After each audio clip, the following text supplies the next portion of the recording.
প্রধানমন্ত্রী শেখ হাসিনা বলেছেন, সব মুসলিম দেশ একসঙ্গে কাজ করলে ফিলিস্তিনের দাবি আদায় সহজ হতো। বলেন, ইসলামের নামে কিছু লোক অপকর্ম করে মুসলমানদের বদনাম দেয়, তা দুঃখজনক। কাল থেকে শুরু হওয়া হজযাত্রা কার্যক্রমের উদ্বোধনী অনুষ্ঠানে এসব কথা বলেন প্রধানমন্ত্রী। জানান, হজযাত্রা সহজ করতে নানা উদ্যোগ নিয়েছে সরকার।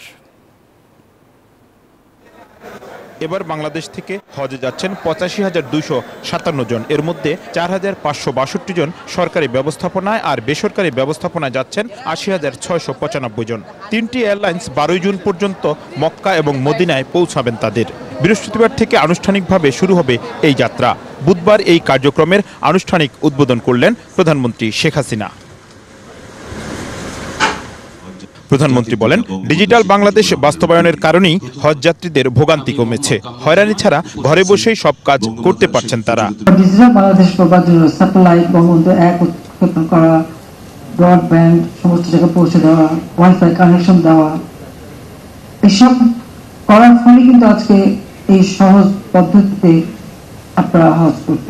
হজ ক্যাম্প এবং বিমানবন্দর স্টেশন থেকে আন্ডারপাস দিয়ে বিমানবন্দরের টার্মিনালে যাওয়ার ব্যবস্থা করা হবে বলেও এ সময় জানান প্রধানমন্ত্রী।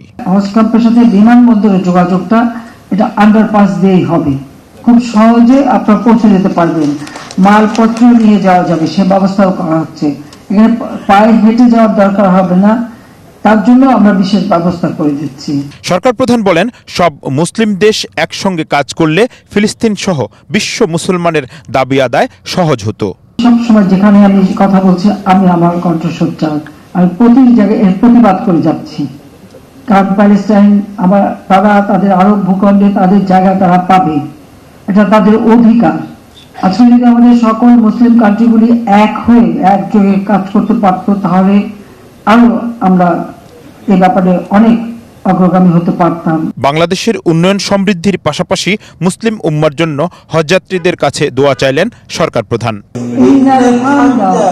জয়দেব দাস, নিউজ 24, ঢাকা।